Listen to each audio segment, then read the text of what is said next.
Hello foodie people, జై దుర్గా భవాని.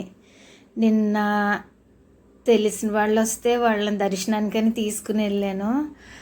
అమ్మా ఇంక చూసుకోండి, నిన్న కాచాయనిదేవి కదా, ఇది 12 సంవత్సరాలకు ఒకసారి వస్తుందండి ఈ అమ్మవారు అయితే.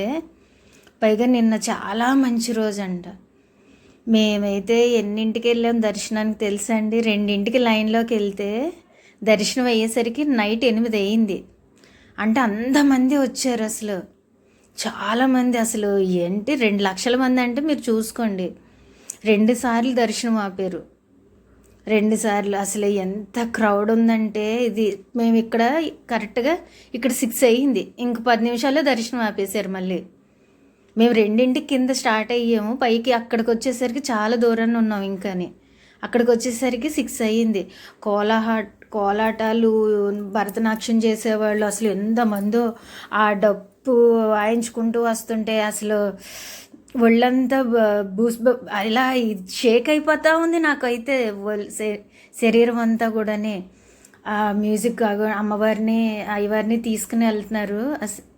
ఎంత బాగుందంటే అసలు నా కళ్ళం నీళ్ళు వచ్చేసే ఆ సౌండ్కి. అసలు తట్టుకోలేకపోయినా. అసలు అమ్మవారు అయితే ఇంకెంత ఆనందంగా ఉన్నారో అనిపించేసింది.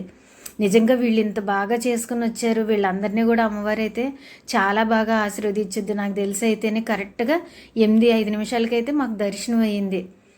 చాలా అంటే చాలా బాగా అయింది. ఇంకా అమ్మవారిని ఒక్కసారి చూసేసరికి నడిచిన కష్టం అంతా ఇంకా అప్పుడే అయిపోయింది. అమ్మ నువ్వు కనిపించే తల్లి, ఇదే చాలా అనిపించేసిన తర్వాత పాపం పిల్లలతో వెళ్ళేమేమో బాగా అలసిపోయారు అందరూ కూడానే. ఇవాళ కూడా చాలా క్రౌడ్ ఉంది. వాళ్ళు మహాలక్ష్మి అవుతారు. రేపైతే లలిత త్రిపుల సుందరి. ఇవాళ కూడా చాలా క్రౌడ్ ఉంది. నేను అటునుంచే వస్తాను కదా. ఓకే, ఈ వీడియో నచ్చినట్టయితే లైక్ చేయండి, షేర్ చేయండి, సబ్స్క్రైబ్ చేసుకోండి, కామెంట్ చేయండి.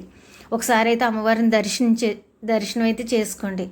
చాలా అంటే చాలా బాగున్నారు. నేను కామాక్షి అమ్మవారు అయితే అబ్బా అసలు చూస్తే ఇంకా మనసంతా ఒక రకంగా అయిపోయింది.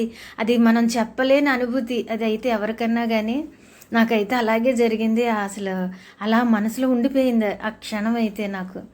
జై దుర్గా భవాని. ఈరోజు శుక్రవారం కదా, మహాలక్ష్మి అవుతారు. నేను చేసిన నైవేద్యం పరవన్నమే చేశాను అంతే. పానకం, చలివిడి వడపప్పు, శనగలు, బెల్లం ముక్క, ఆవు పాలు.